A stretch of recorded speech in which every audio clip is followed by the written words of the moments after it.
Please listen carefully.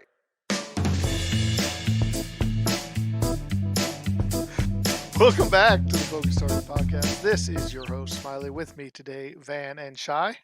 Hello, gentlemen. What it do, boo? Uh, just getting through.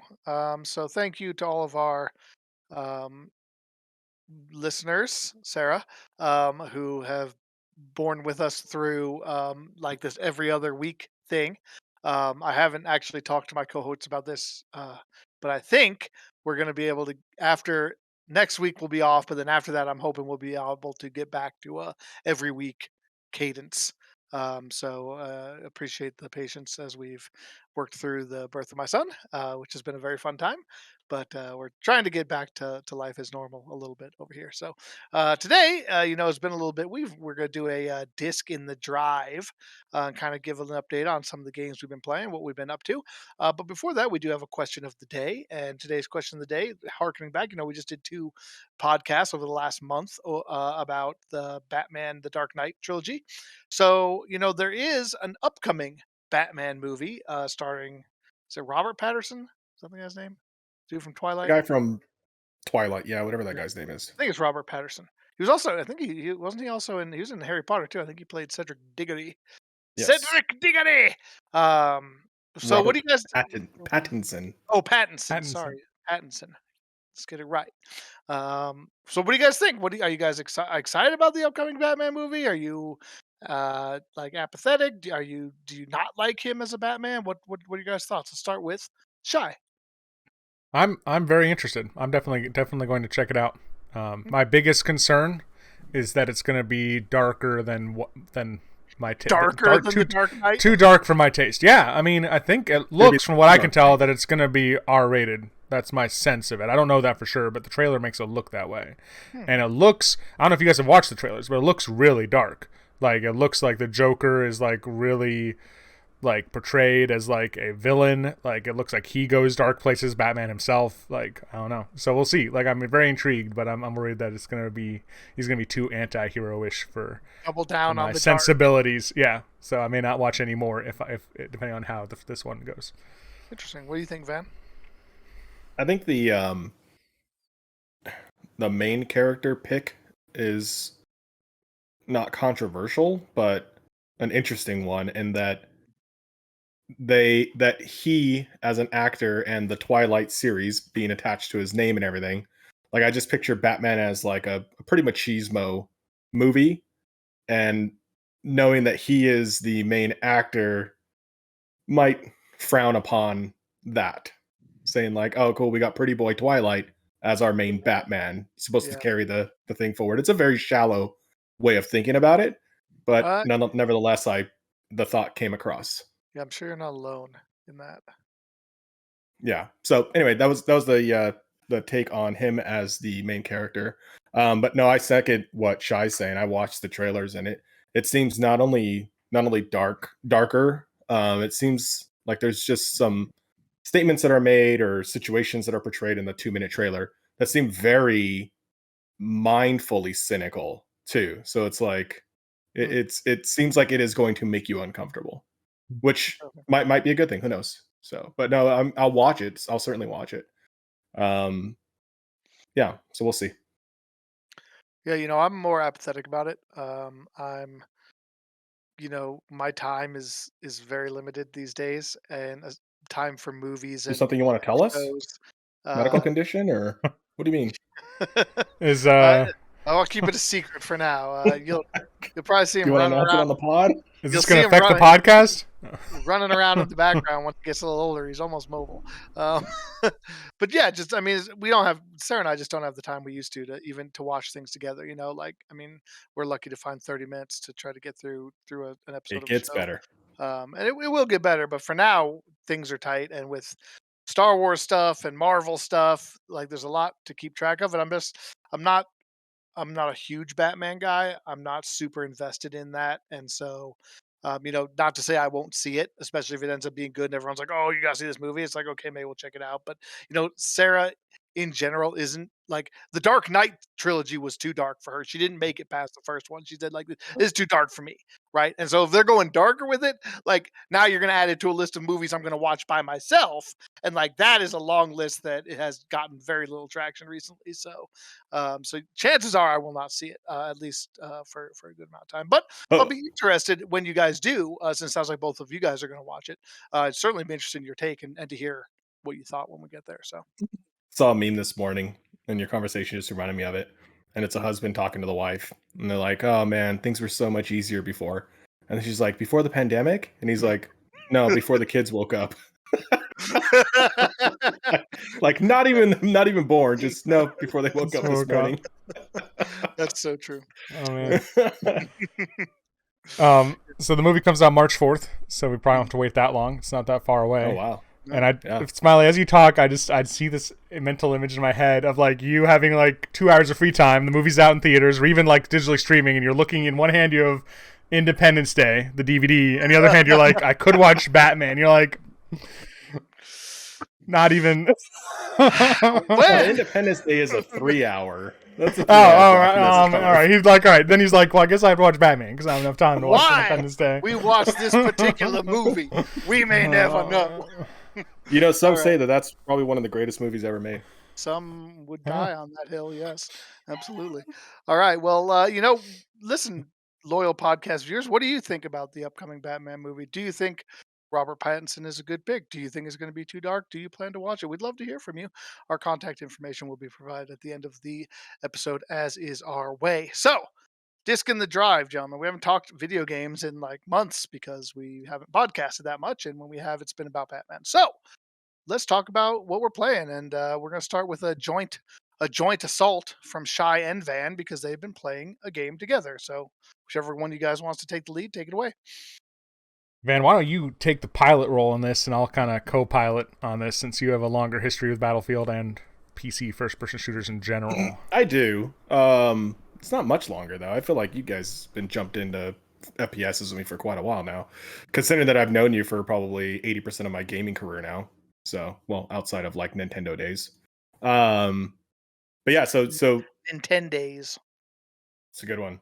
I missed an opportunity there. You did. That's right. Just correct. Help me out for next time. Put it on a shirt. So Shy and I picked up Battlefield, and it. How do I say this? It is very EA. Enough said. It's got it. It's yeah. Are we good? Are we ready to move on? It is a fun game. Battlefield's always been a game that's just so much more fun with company, and so I'm so happy that Shy ended up picking it up. He asked me, Rick, help me if I'm recalling this incorrectly, but he asked me like, should he pick it up? Like, do I foresee playing it a lot? Blah blah. And I was like, yeah, I do foresee myself playing it a lot just because I'm a Battlefield fanboy. Like it can be crap, and I'll still play it no matter what. And I was like, yeah, Shy, honestly, I've been having fun with it, but I cannot confidently endorse you go out and buy it, but it would be cool if you ended up getting it and we would certainly play together if that was the case.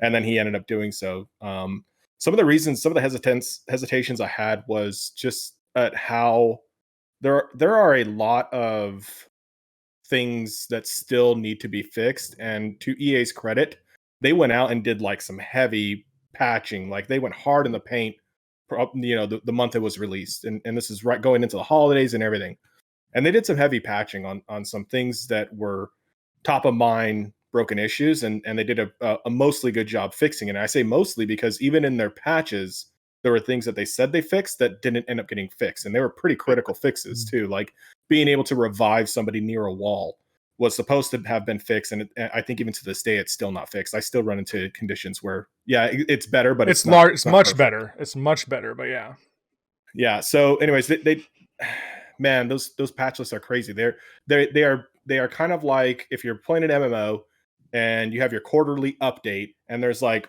5 pages of patch notes on updates of new things that are coming in and all this stuff. This was literally just hot fixes though. Hot fixes and corrections and minor tweaks and everything. And they released like 3 of them back to back to back, and they were all pretty damn lengthy. We're hoping for the next one to come because the whole dev team was shut down over the week or over holidays, and they mentioned that they were upfront with the players saying, "Hey, you're not going to see any patches coming anytime soon." All this to say, the game is fun. It runs on the Unreal 5 engine, the same one that the previous iteration of Battlefield has run on. It's a great engine. That Frostbite is Frostbite, right? Sorry, isn't it custom? Not Unreal, right? Frostbite. Yeah. And it's the same iteration as the previous. Excuse me, same one as the previous Battlefield. So there's nothing new as far as graphics go, but it is a beautiful game. It's a great game. It runs really well.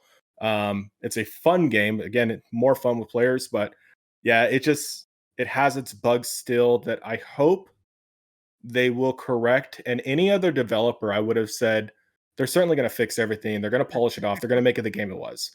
And the only reason I'm hesitant with EA is because I've literally seen them not do that to games in the past, i.e. SimCity. Just riddled with bugs. They can never get the multiplayer utility link to work. And they just threw up their hands and said, "Oh, we're done. We're not, we're done developing in this game." And it's like, well, you still haven't fixed this part. So we have a friend of the podcast as a developer, and he's like, yeah, sometimes that's the decision they make is this bug worth fixing, or are we done with this and just ready to move on? And it's a hard reality that they as a business have to, or it's a hard reality that they are a business and we as players need to know that. And this is just, manifesting itself in our experience. So I've said a lot there. Not a lot of good things. So probably not giving the game what it's worth, because it is a lot of fun. I wanted to put so many hours into it, but I'll take a back seat and let Shai take a stab at it and jump back in on the other side. Yeah, let me try to flip it a little bit, and we'll do a kind of a sandwich. I'll start with positive and I'll end with my negatives maybe. So it's funny, we call that in business, well, in management, we call it the shit sandwich. Oh, nice. It's a terrible way to get feedback. The opposite of a compliment, sandwich. Well, actually, but it's inverted. The shit sandwich is inverted. It's like, hey, you're a really good guy. You fucked up here, but we think that, exactly. That's it's the shit sandwich of feedback. Nice. We're doing the opposite. We're saying you suck, but you could be okay. Yeah. Yeah, which is that might even be a worse way of giving feedback. Because they just shut down, or they just shut down after the first part and don't even listen to anything else. All right, so as Van said, the game is a lot of fun, especially with multiple people, and it's been interesting, and I think Van would agree with this. Like, so Van started, I think it was like a day in, I picked it up. So you'd played like a couple hours and just kind of gave me some initial feedback, and I'd already been leaning to pick it up anyway, but. When I picked it up, we started playing together and was like, oh yeah, we knew Battlefield. Like he and I have played a good chunk of like Battlefield, 4 together, I think. And like it is more fun when you can talk to someone else and kind of do tactics, whatever. So it was fun. But then another buddy of ours did some games with us, and we're like, oh wow, like with 3 of us, we can do a lot more. Like, and all of a sudden there were more tactics. Like maybe 2 people were in a helicopter, 1 person was on the ground. Maybe we were all in vehicles. Like, and all of a sudden, and I don't know, have we actually, we have played a couple of games with 4, right? Haven't we? I think we found a few games. Now there's about 5 of us, I think, who have the game, who kind of have loosely played with each other. And so like with 4 people, it was like, wow, we can really have an impact. It's just crazy. Now, on the flip side, one of the things that they've done, I think this is new, Van, you can correct me, but I think the addition of the 128 player matches and the larger maps, that's a new feature, right? In the past, the cap had been 64. So as they keep expanding, like any game, it has to get bigger, right? I mean, you can't just release a polished version of a previous game, whatever. You always have to add. And so in this iteration of Battlefield, they took the match size from 64 in the past to 128. They doubled the player count potential in like the large scale matches, and they increased the size of the maps. And there's definitely the sense of being inconsequential in some of these matches that have 120 people running around, even with 4 people. I mean, you can have a 4-person squad and like, you just can't make a difference. And so I don't know. I would view that probably as a con. But yeah, it's fun.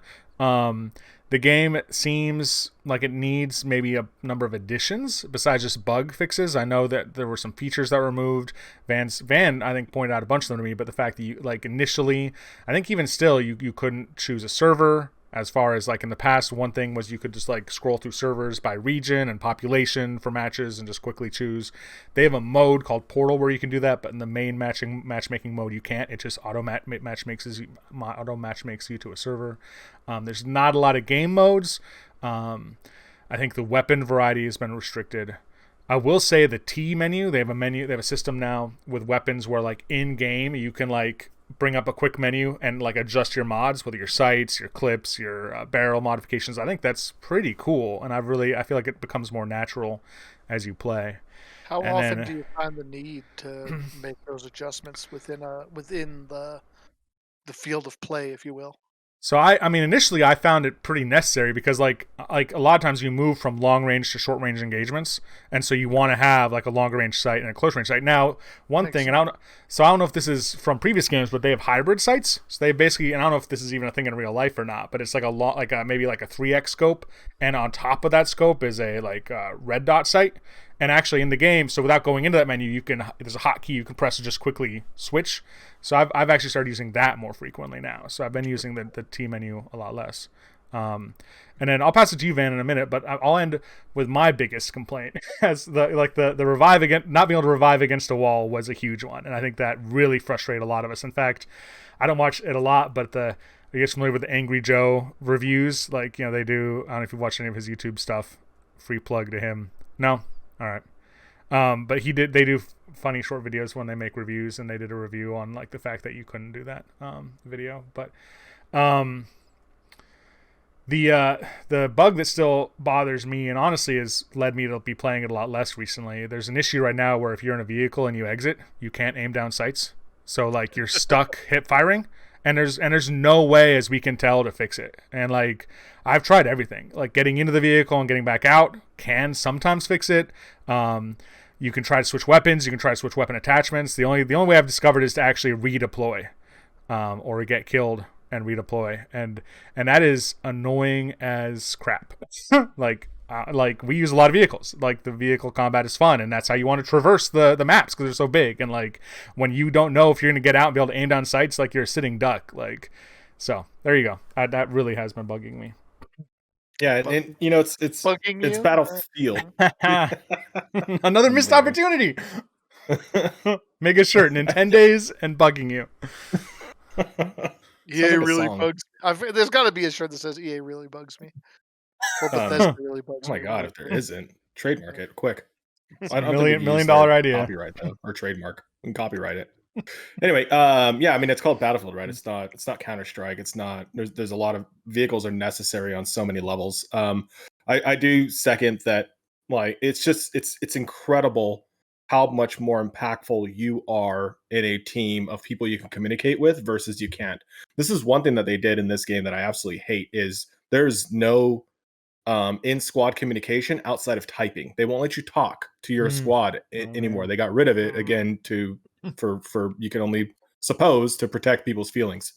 You cannot talk to the other team no matter what, and that's fine. You don't necessarily get a benefit on the battlefield of being able to talk to the other team anyway, but like, I mean, you're playing a game of competition where you could blow someone's head off, but don't say any naughty words. Like that just always made me feel this is ridiculous. Like imagine in sports if like you weren't allowed to talk to the other team, like you're playing basketball or hockey or football and you like get like right.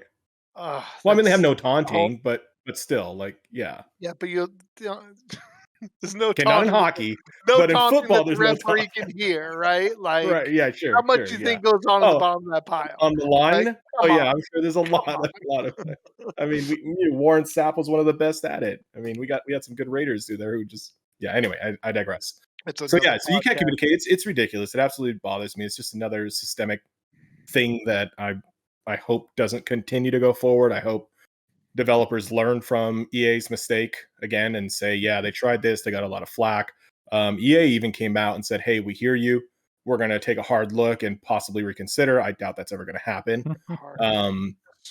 But yeah, not having in-game communication because you're afraid of people's feelings being hurt in a game that highly promotes teamwork is just ludicrous. It's a huge miss. I don't understand how they came to that decision. The final thing, well, actually, two more comments. One of them is, although I would say that when we are in a squad together, our KD is certainly superior to the average, but I would say I feel like I am just simply an average player now after being out there on the battlefield again. So either I don't know if I need to get out there and do more or what. There's awesome moments that happen, I certainly here's what happened. You got old. It Yeah. happens to all of us. Reflexes slow You down. know, Dude, you ain't a 20-year-old kid out there like. I was taking sniping shots like just today even. And I was like, I have no idea how the hell I missed that. Like, why did I even pull the trigger there? Like, I was way off. It wasn't even close. So, but yeah, so that's a sad realization that I'm coming to terms with, which is okay. I might need a little bit of therapy. The last thing I want to say is there's a really good game somewhere in there, and I just hope that EA is able to bring that to the forefront for everybody to enjoy. It's funny that, gosh, Yeah. it's so great that you say that because like I'm gonna come back to that idea, that exact phrase is perfectly encapsulates how I feel about a game that I'm gonna talk about on my portion. So keep that in mind. That'll be a good bring it all back. If I have a final thought, I'd like to make comparisons to 2 other games. I'd like to say where this is in the middle. This is no Battlefield 2 EA version, like, or Battlefield. It was just Battlefield, right? When EA remade it, Star Wars, or no, what am I saying? sorry. Battlefront. Yeah, Battlefront. you're right. Battlefront. Star Wars Battlefront. I Okay, said Battlefield. Battlefront. Yeah, the Yeah. Star Wars. Yeah. remake, Yeah, this is no, like, as far as like a bottom end of the spectrum, this is right. much better than Battlefront. So like we've Yes. ragged on that game in the past. This in my mind, this wouldn't be like a definitely don't buy. There's no content kind of situation. Like we've said, it's fun. Now on the flip side, it's no Destiny. I think a game where we start playing and we're like, yeah, we're into this. Like, this is a well-designed game. This is a ton of fun, great ideas. So, I mean, it's somewhere in the middle. I mean, it's fun. It's got a lot of flaws, a lot of potential. How's it rank up? 'Cause when you guys talk about it, I always think of what's that game that we all played together? PlanetSide? PlanetSide, yeah. How's this ranked to PlanetSide too? It's so different. I mean, I It's thought just- yeah, dude. It sounds so much like it when you talk about it, but like This that's what is- I picture. But this Yeah, is but the that's like sad saying Yeah. that's like saying all MOBAs are the same, and like I don't know, Right. you know, RTSs. it's probably just a lack of Yeah. experience on my part. But My comment on that based on that is that I've found several times playing Battlefield, especially with either Van or Nico or Z, where I'm like, I'd rather just be playing PlanetSide too. Like, I mean, yeah. that's what I do. Two is just it was a great game. It really was. Still out there, right? Like I mean, Still there, it is. and they keep They're still updating it. updating it I and mean, everything. yeah. Yep. Yeah. Like we talk huge about it updates like too. it's dead and buried, but yeah, Yeah. I feel like there's still a lot going Well, it's been on. out for 12 years or something Yeah. ridiculous. It's out of control. So anyway, speaking of PlanetSide 2, and this will be my final comment on this whole thing because we've taken like half the podcast. I knew you would. That's all right. That's good. But we went together, so that's okay. It's like That's 10 and right. 10 Yeah, basically. yeah. Shy. So you're talking about exiting the vehicle and then not being able to ADS? That's perfect. Just have Ray in your squad. He doesn't even ADS anyway, so we'll be okay. That was a PlanetSide 2 There you go. callback. Oh man. You can sell this game to him. You're like, you got a huge competitive advantage here. Nobody can ADS. Most people have to play your way. All right. What was it, like 2 months before he finally like And it was someone had to tell him, right? Someone had to be like, yeah, you right click or something. He's like, what? And the sad thing is, he probably played better than all of us, even without Right, being on yeah. the ADS. Like, for sure? That's always true. oh, Ray man. could always beat us at whatever we're playing with a hand high behind his back. That's All it right, for what, me. It's the Japanese button. Nothing more for Battlefield. That's it for Okay. me. All right, I'm gonna take my turn. I'm gonna talk about a game. It's a Switch exclusive. It's called Dungeon Encounters. Not sure if you guys heard about this. This came out. It came out a while ago. It's been out a couple months now. But it's basically made by a bunch of the. I think it's. I don't actually know if it's a Square Enix game. I think it is. I probably should look that up to give it its. I'll look it up. You keep going with your Thank you. monologue. Yeah, I think it. I know it's created by some of the old Final Fantasy devs from like FF6 and stuff. And I think it was still a Square Enix game, but I know for sure it was made by some of the folks who were behind Final Fantasy 6. And basically, it's Published Square Enix. okay, cool. So it is a Square Enix game. It's not a Final Fantasy game, although it has a very kind of Final Fantasy feel to it. But it's very like it kind of distills like the heart of what made the old school Final Fantasies great as far as just like dungeon crawling and like the combat mechanics, and really said, you know, we're not gonna do a lot of fancy graphics. We're not gonna have a fancy, like, we're gonna really get it down to like, if you like the nuts and bolts of RPGs, we're gonna make a game that's really specifically for you. And so what it is like basically you've got a 99 floor dungeon that you're trying to get to the bottom of. And each floor is just like a grid of squares that you explore. And so like as you go through the floor, you light up squares that you haven't previously discovered. And so like there's a there's like an exploration and a mapping of each floor where you like map the floor to like completion. You get bonuses for uncovering like all the tiles on a floor or whatever. And you battle monsters as you go down, and you get loot and you get gear, and you know, gain levels, and you basically are fighting to the bottom of this dungeon. And so it's incredibly like straightforward. Like it's a very like it's something that they could have made on the Nintendo.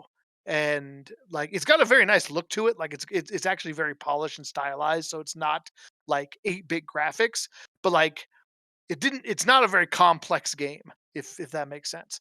But it's really addictive. It's really really good. In fact, it's I'm trying to remember the last time. I mean, I guess we'll get to Hades with my next game. But you know, for an RPG, like for me to go all the way through and play like basically 100% of it doesn't actually happen that much. Usually, I get like halfway through and I kind of run out of steam, or I just like power through to the end just to see the ending. But I really I really took to it, and I actually played the entire thing. I mapped every tile.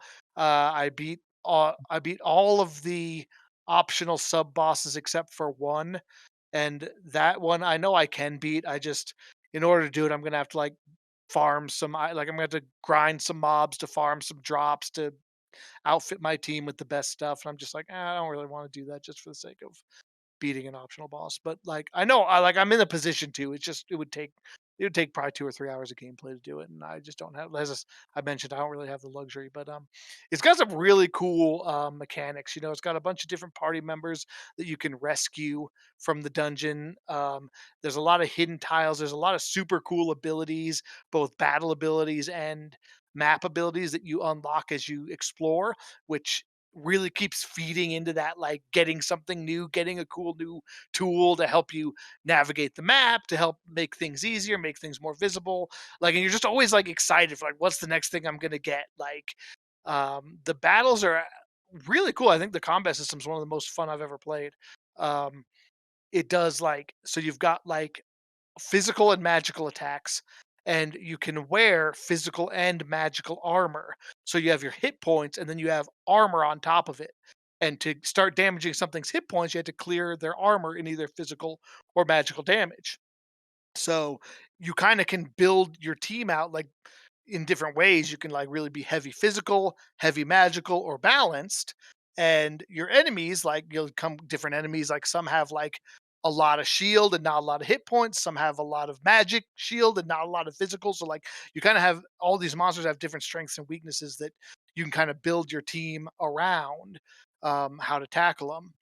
And then you also have your weapon types are there's two types of weapons. There's like random and fixed damage weapons. So like you could get a sword that does 600 damage, and there's no RNG involved. It's like if you attack with this sword, it's going to do 600 damage.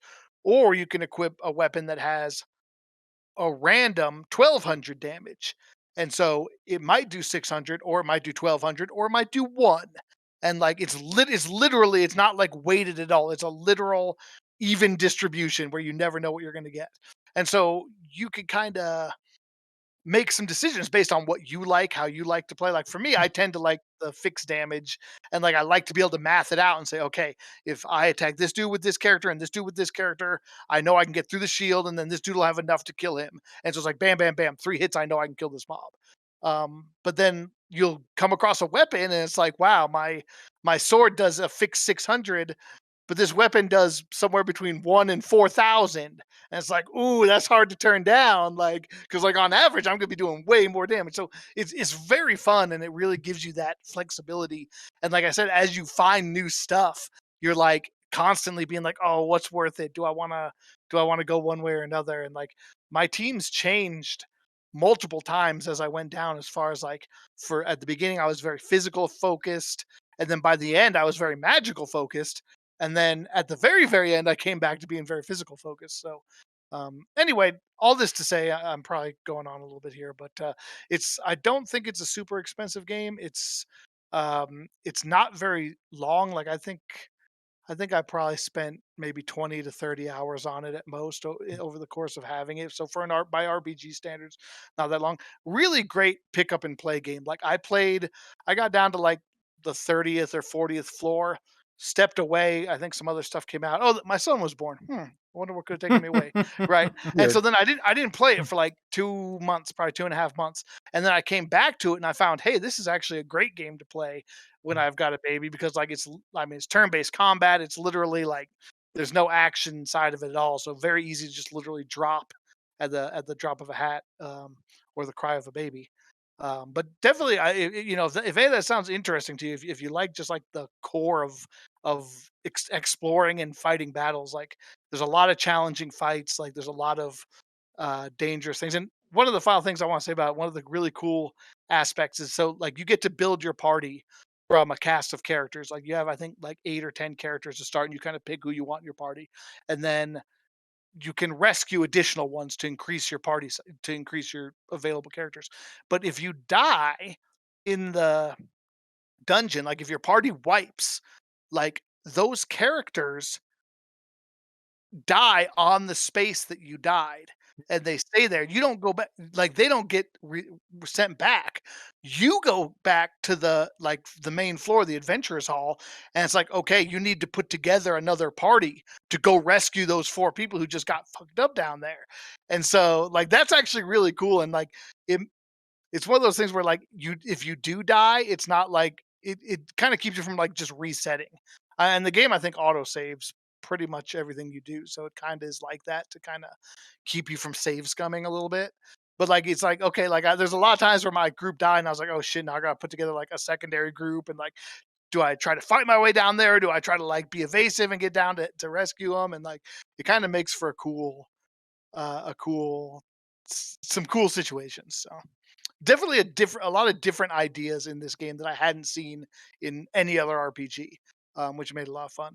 And if you ever played Atrian Odyssey or any of the Atrian Odyssey games, kind of similar vibe to those. So if that's a game that you've heard of or played, um, kind of gave me the same vibes. I always loved Atrian Odyssey. So all right, I'm done. I'm done. That's all. Any questions about dungeon encounters? Yes. Go ahead. So you had told me a little bit about this. Told me a little bit about this a couple weeks ago when we talked about Spider-Man. And I was looking at it on Steam and the reviews while you were talking to me. And I was like, oh, there's some mixed reviews here. There were a couple reviews. Yeah, that's what I was. That's where I was looking at it. Yeah. Oh yeah, you said it was a Switch exclusive. No, it's on Steam. Okay, cool. So on Steam, cool. Awesome.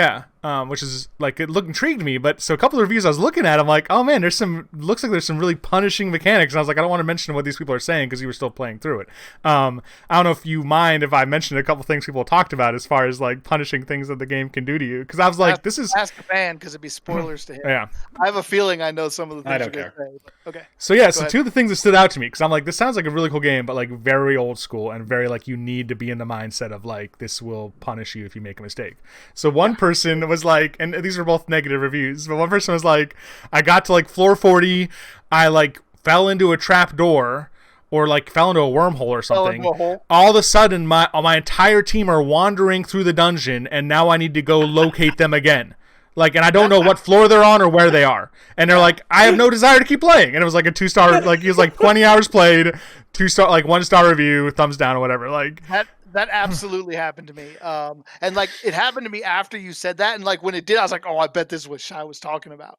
Like, so like you have these abilities that let you go up or down a floor, but you have to be on a top. So like every floor is a grid. It has like uses positions, like numerical positions on the XY axis, right? So like between the floor number is basically your Z axis, and then you've got the XY, on the plane. Well, I guess maybe your floor is the Y axis and your X and Z, whatever, however you want to do it.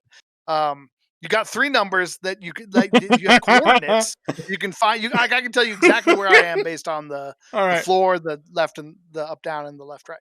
And so like a chessboard, right? When they're like, knight E5 to cube. But with a third, Kinda but with like a third number. 7. Yeah. Yeah, But then there's yeah, a lot of if you're chessboards on top of each other. that's right. And so like every floor is somewhere between 00 and 99.99. And so if you're at like 50-50, say, like there's abilities that like let you go up if there's a tile at 50-50 on the floor above you or below you, for example. There's also holes that randomly show up that you have to avoid, otherwise it will drop you, and the hole will basically drop you to the next floor that has a matching tile. Oh So if Mhm.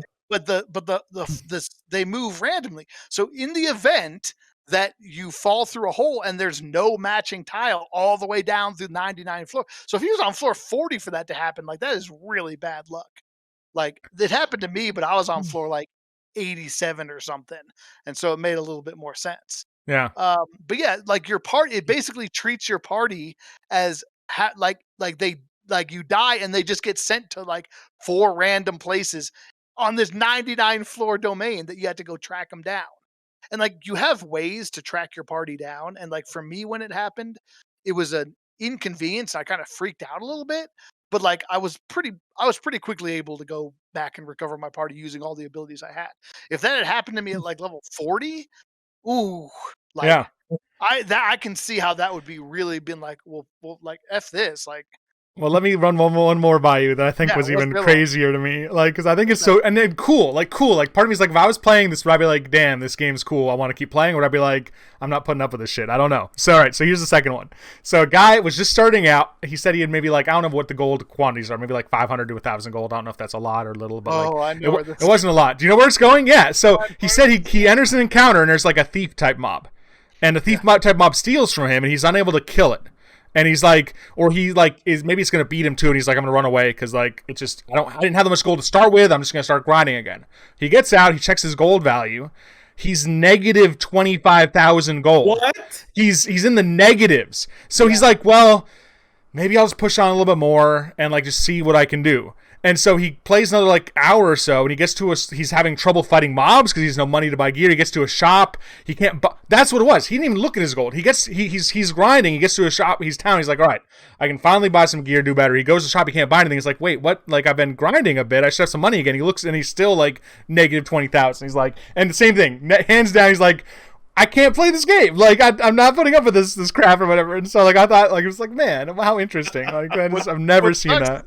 There's also tiles that subtract like 10,000 gold from you every time you step on them. Oh man. And like you can avoid it, like you can see them, like they're avoidable, but like, and so like I was like trying to map the floors and I was like, well, I'm just gonna like I got a bunch of money, whatever. And so like I'm going over and I'm mapping the floors. I guess I didn't pay attention because I went to buy something, same thing on me. I was at like negative 27K and I was like, damn, how many of those tiles did I step on? I thought I had plenty of money.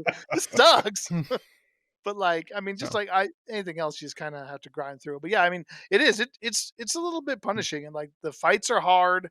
Like it definitely. If there's one thing I will say about that I liked, and I think these two things, like those two things, kind of suck because they're a little bit on the harsh side. But like, it's a dungeon. It's a game where like you're scared sometimes. Like you can get into bad positions, and you're like, I don't know if I can get out of this alive. Like that if they're going for that desire to like make you feel like the nervousness of like this is serious, like there were definitely a lot of times where I was like, oh fuck, I'm not gonna be able to get back from this. I'm not gonna be able to get back to town. These guys are gonna die. Like, what am I gonna do? How like do I go forward? Do I go back? How do I get through this? Like, and that's a cool feeling. Like, I mean, they put some I don't know what the word is.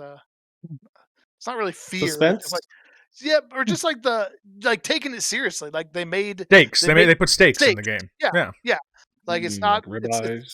skirt, We had tri-tip. steaks. We had steaks last night. They came out pretty Mm. good. I thought. As a fan of Pretty good. XCOM, I would like this game intrigues me because that's what I love about XCOM is like it's just like you never know. Like Yeah, yeah. yeah. It makes you feel it, and like you.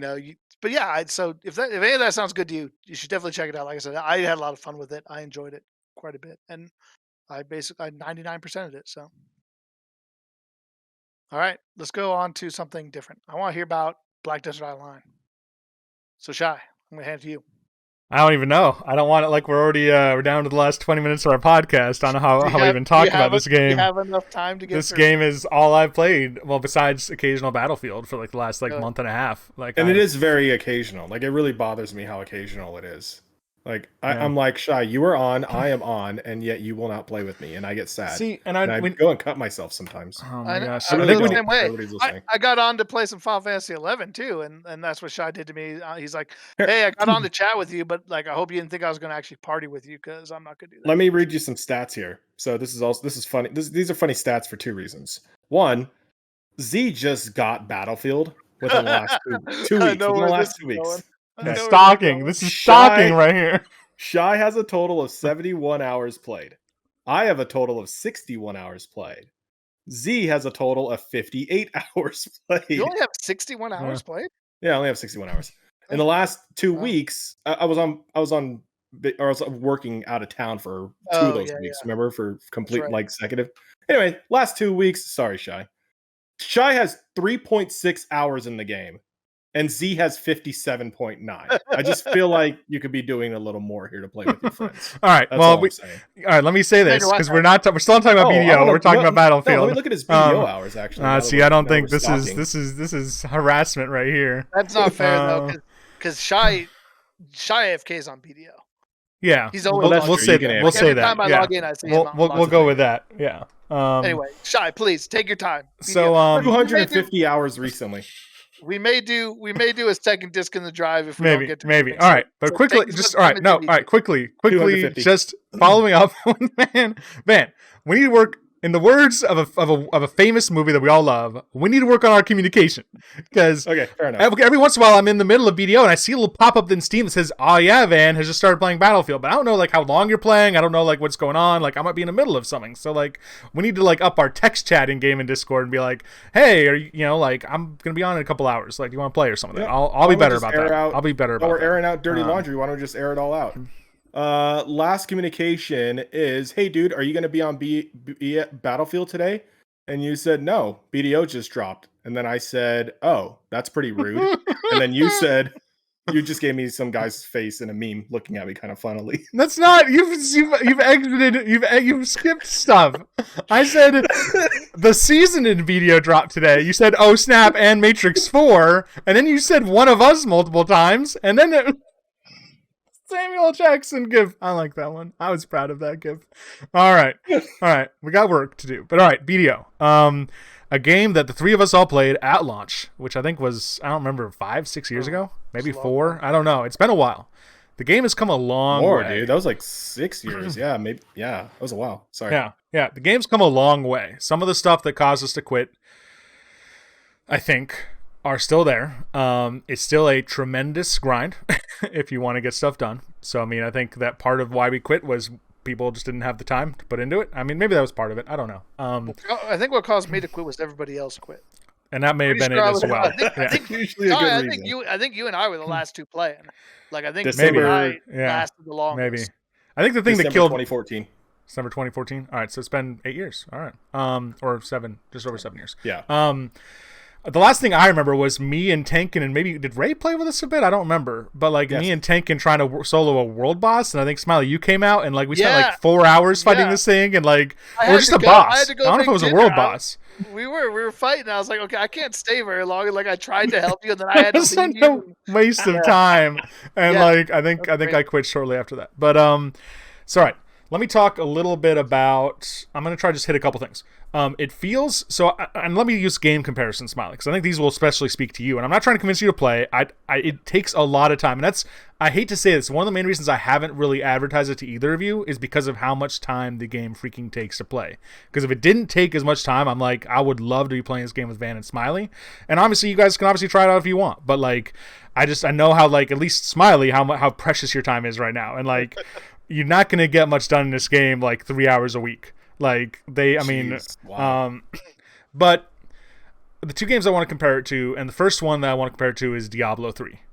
There's a lot of, it reminds me a lot of Diablo 3 in its current state. And one is Seasons. Yeah. Like the addition of Seasons is just so cool. Seasons are a way within like 2 months to basically get your character up to like a semi-competitive state in the game. They do a lot of like easy to enhance gear that you get, a lot of like just login rewards, a lot of like mission objective stuff where that is a way where, with maybe semi minimal time, you can like over the course of several months kind of get a character up where it's not end game competitive PvP, but where you could start grinding at some end game spots and do some stuff. And I think that's just really cool. The season idea was really neat when it dropped, and that was Van, when you contacted me, it was like the day the season had come out, and I'd been playing a couple weeks, but I'd been waiting to really try like a main character until the season came out. So like I've been waiting, and you're like, the season started a couple hours ago, I was off, and you're like, hey, you want to play some Battlefield? And I'm like in BDO mode, and I'm sorry that I hurt you, man. Cuts run deep. Another comparison to Diablo 3 is like collectibles and like things like specific things to grind for. I think this is a good comparison. I don't know. You'll have to remind me. But so like they've added like treasure items to BDO. I don't remember these being in the game when we played, but like basically like really cool mechanic items that you can either grind areas for a very, very low chance of it ever drop, like extremely low chance of getting the item to drop, or a really low chance of getting like a pity item drop. So for an example is the game now has like an infinite HP pod and infinite MP pod. So instead of having to just buy a bunch of potions when you go out to grind and like use them, then cool. Buy more and use them, whatever, you can actually slowly build this infinite HP pot where you just have it just in your inventory and you just use it and it doesn't go away, you use it again, it doesn't go away. And like that's just one example. They have like a map you can slowly gather the pieces for, which allows you to use the mini map when you're in a desert. Otherwise, if you're in a desert, you can't use the map. You just have to like use like points of like reference in your vision to like find your way to like settlements or camps or whatever. But like you could slowly build this map that would let you use the map. And like it's just like a cool idea to me to have these kind of like, they're almost like I'm trying to think like prestige items. I think people refer to them like they're not necessary for the gameplay, but they're like things you can work towards if you just like playing the game. You can just like go out and like work on that, and it might take like 200 to 300 hours to get an HP pot like completed, like, you know, just from grinding camps or whatever. But like eventually you could work your way towards it and just have it and like and then move on to something else. Long-term grinding goals are so important for any MMO. I think. Yeah, and so like.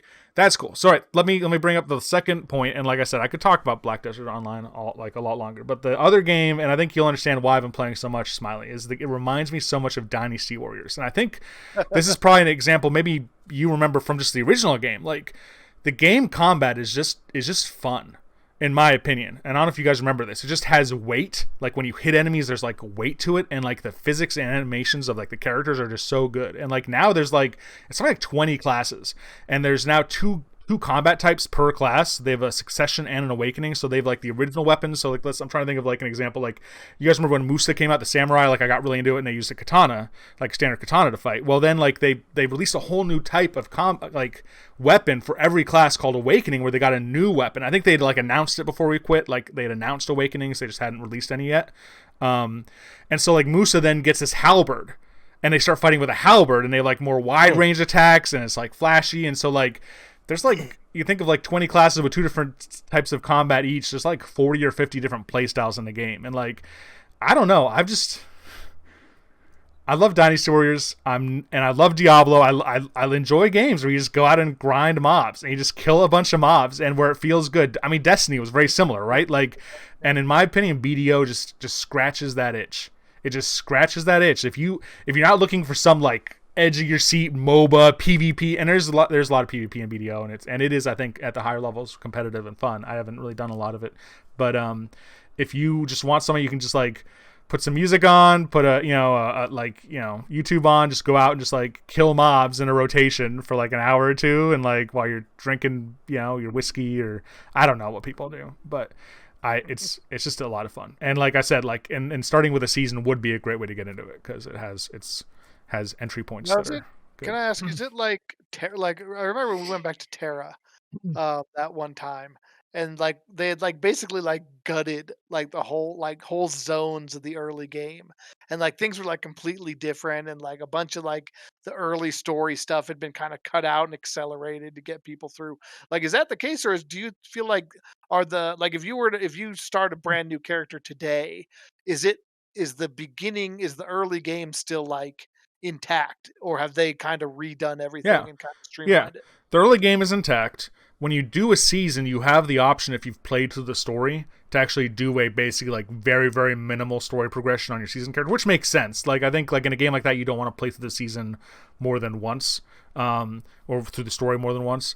But yeah, the progression is still there. I think a lot of people, just because of wanting to get to end game, a lot of people get power leveled to a certain level just because they'll have a friend or whatever like take them out to a grind spot and just get them to a higher level, and that makes getting through the story easier. Then like you're not like worrying about having to keep your like what gear you're using or level. They are actually like they're constantly updating the game, and they've actually announced in the coming months that there will actually be a new game start like site. Like you'll actually be able to start the game from a new area of the map with a whole new like story you would go through, I guess, to progress. So I think a number of players are interested in that, just a new like kind of experience a new character from level 1 in a different way without getting power leveled, and like just see what that involves. But yeah, I don't know. That's my BDO experience. Yeah, it definitely sounds. I mean, I always loved BDO. I thought it was great. I think the thing that makes me not want to come back is like I feel like I invested so much into it originally, and now like to come into a game like that where like you said, we played from launch. I mean, we weren't cutting edge or anything, but we were, at our height. I feel like we were kind of competitive in Yeah. some of the stuff we were doing, and like to now be like, okay, well now you come in and there's people who have 7 years worth of built characters that you'll never get. Like it's Yeah. kind of that's true. It's that way with any MMO, unless you have something super formulaic like a Final Fantasy 14, where you can literally just like get up to the current wall that everybody else is at. Like, what I liked about that game was kind of building my character and building my resources.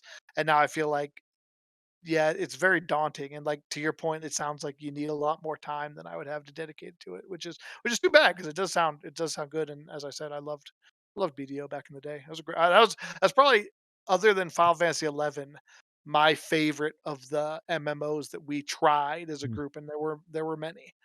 Yeah. Van, any thoughts?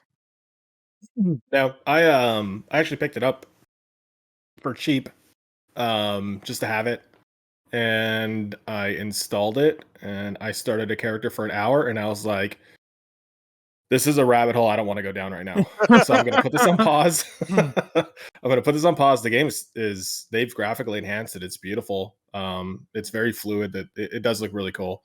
I still can't get over the I don't know how best to say this, but typically when a Korean MMO comes out that's very high, and I realize this isn't necessarily the same thing with BDO, but like there's just a million different menu options on the screen, like going around the border, and like half of it I have no idea what the hell it's for.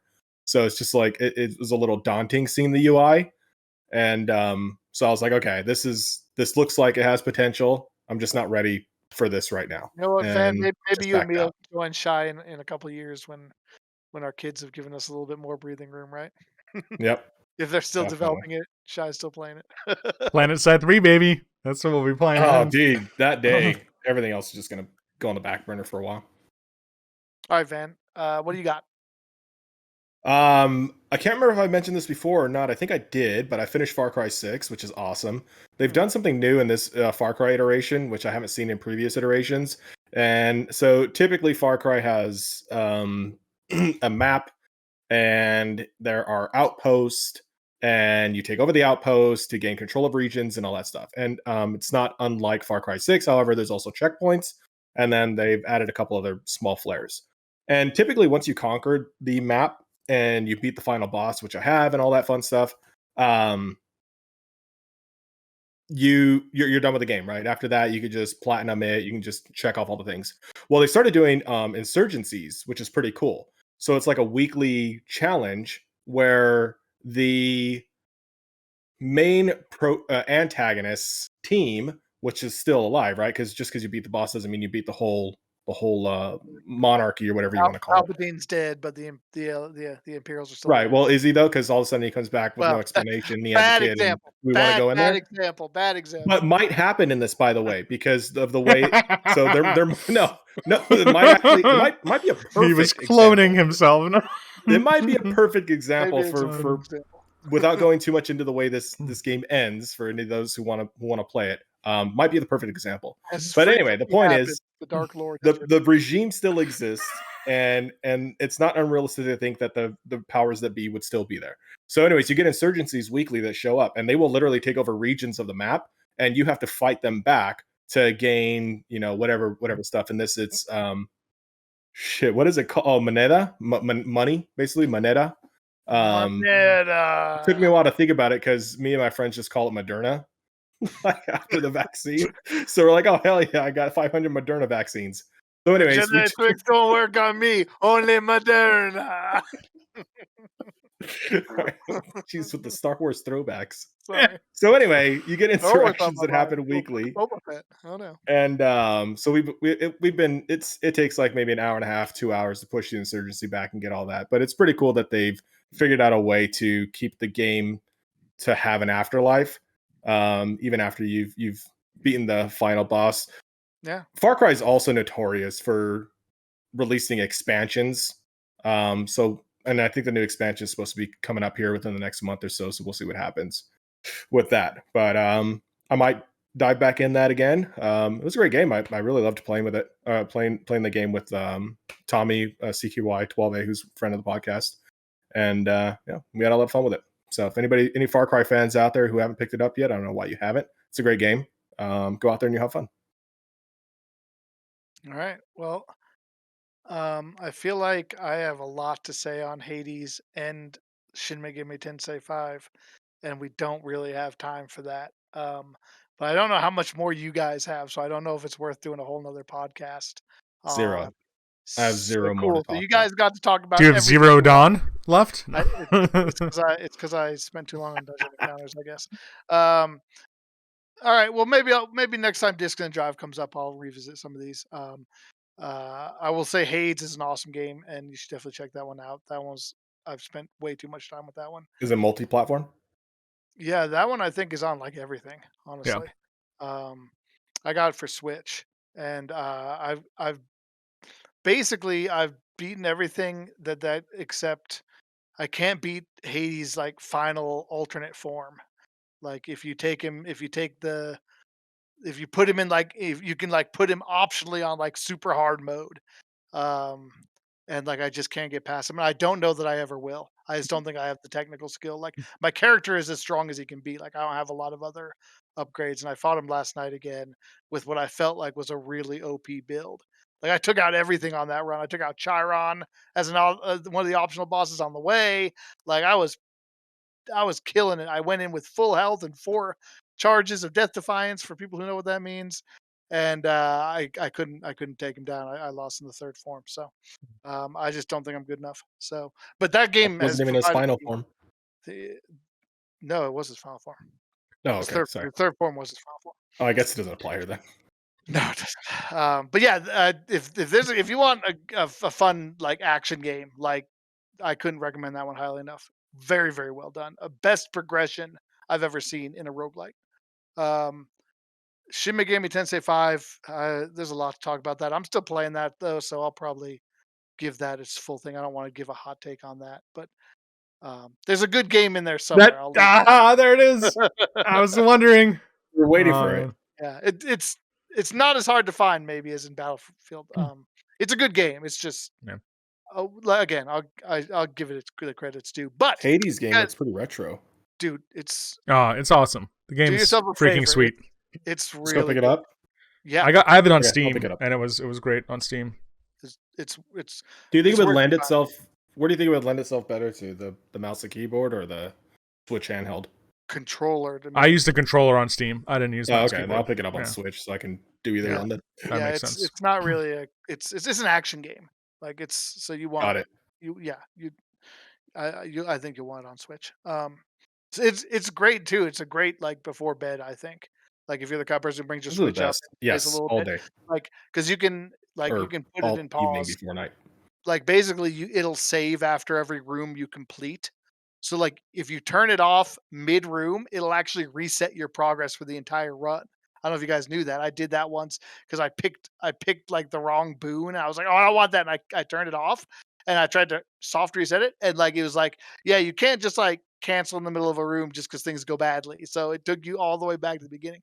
But if you complete a room, which only takes like a minute at most, it saves there. So it's very easy to pick up and play. Sorry.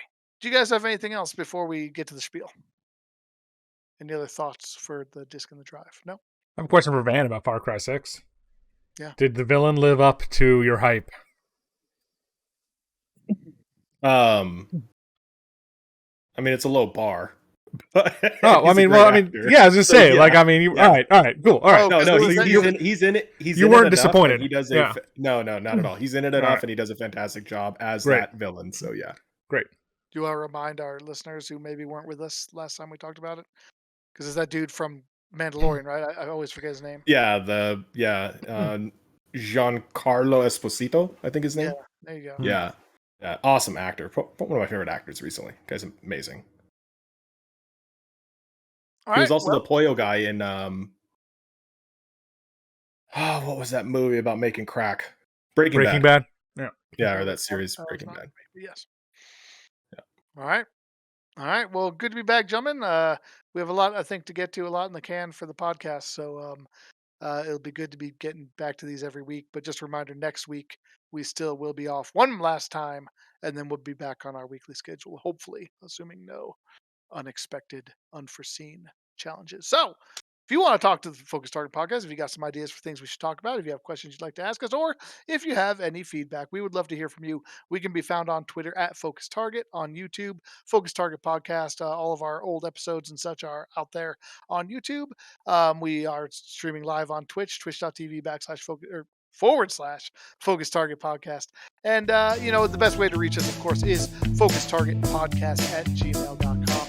So thanks for being here with us for Season 4, Episode 106. This is your host, Smiley. This is Shy. I'm Ben. As always, cover us, Porkins. We're out.